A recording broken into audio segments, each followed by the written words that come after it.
Okay, so I got some writing this time. Let's see how this goes. I just started a few months ago. Anyway, let's see. Emotions attached to a lost frontier of memories, faded yet never forgotten. The forgiveness that so leads to your salvation is contained within the lustful deceit and anger to which you've been blinded of the truth. Can you apprise? Where is your heart? Or are you so lost that it has been buried under a landslide of corrupt desire? The rain falling outside your broken window, your pain seeping through the cracks of skin, the joy washed away by mere empathy from others, the world around you gone. Turn to that which your heart has past forgot to find guidance. The road long, the path hard, the obstacles many, for you are not alone among this world of lost souls. We all stand blind of ourselves, hiding, shivering, afraid to be seen by those around us when weak. Loneliness brings the feeling of uniqueness, despite the presence of its negative being. If we should open our eyes, we can see in many ways we are fragments across the universe, all but one entity in whole, yet separated vastly to whom different experiences are attributed. For when following, the return to the beyond will bring the full knowledge back together in holy revival. This is when time stands still, the law is superseded, and the barriers of the wall shattered to dust. Yet did time really exist? When you return to the source, it was all but a blink of an eye. The year has gone by, the wasted time, the missed life. Should this befall you before you realize life's intent, was it worth all or nothing? Did you learn anything in your misery, or can apprise before this paradox takes hold, to which I've entitled? Then this next one's a little bit darker. What can hurt you? What can hurt me?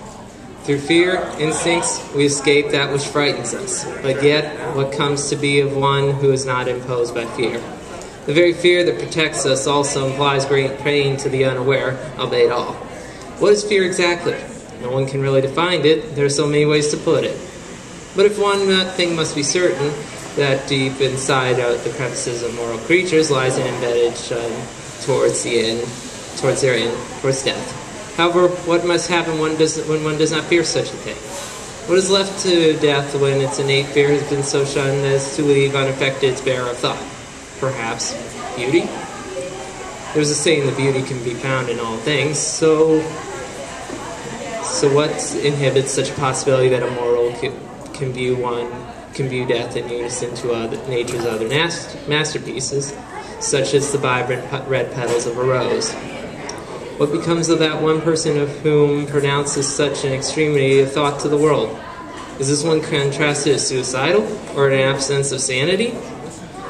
Yet, at the misunderstanding of the world around whom this person falls, does he realize he is not interested in suicide? He is fascinated by the realm beyond which we blind mortals live.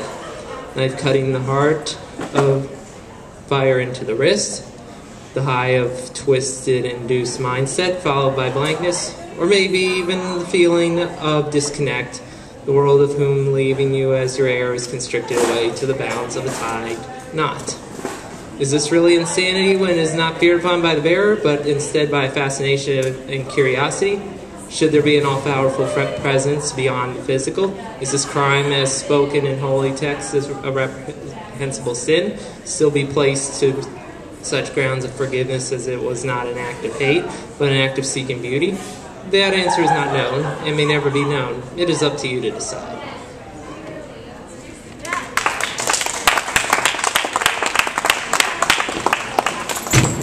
All right, thank you, Jason.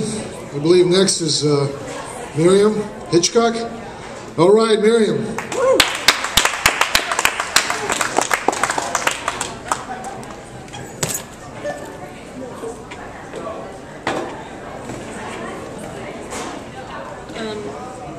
First thing I'm going to read, I wrote 2-3 weeks ago, walking through the woods in Virginia. And at first I didn't think I was angry enough to read it, but right now I'm feeling properly offended. I would fuck the earth today. Make hard, glorious, passionate sex to it if I could. If you won't assuage the flame you lit between my legs, then everything beautiful turns me on. Blue skies, rolling hills and hay bales, bird song under brilliant sun, all alive, but cold, frozen and cold. The universe is too vast to hold me close and tell me I'm gorgeous. He says he hates you. He says you're playing with me, that you're a jerk, that you led me on. He doesn't know, and he can't hate you. Proper hate is only love. And I hate you so much! Where are you? How dare you? How could you? How could you make me think? God, I love you. You're so perfect. Perfectly human. So warm and soft. Melt me like butter, and you love me. You won't kiss me, but I know you love me, always loved me, and I'll prove it. I'll make you smile, and you'll hug me. I'll make you recognize me. I'll make you write to me. I hate you, I hate you, I hate you. He doesn't see how beautiful you are, my love. I would fuck the earth today.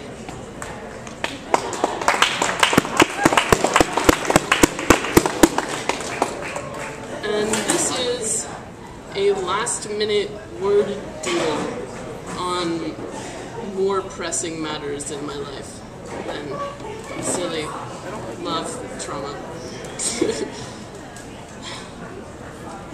I drew this picture, I told you, remember?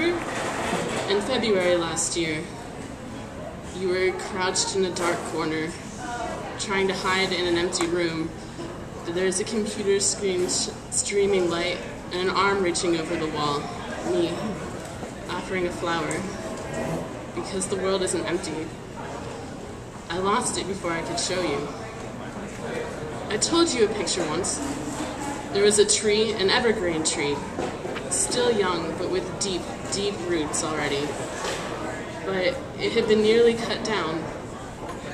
A shoot of green came out of the trunk yet. It's our friendship. In a forest of friendship. A forest. Do you understand? But the last picture, our last picture that I drew, I'm crouched inside an empty room, pressed against the door. I can't hear the cries on the other side. If I close my eyes and dream, too much, too much. The flower wilts. You can't bring it back. Will I open the door? Will the cries stop? Get away, get away. This is a deadly game to play. Take your knife and leave me, and let the tree fall.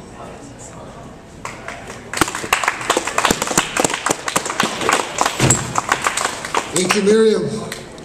Next. Who's after Mike Thoreau? Anybody else wants to go? Let's go. You going to close the show, Mike? I guess. I thought I had something before, but I can't find it on my laptop. Okay. I have some haikus. All right. Another haiku. Let's hear it from Mike Thoreau. All right, these are my whimsical haikus. No toilet paper. My roommate thinks I'll buy it. I will outlast him. Oh, portly roommate. Put on a fucking shirt, pal. Adonis, you aren't. Cigarette cancer.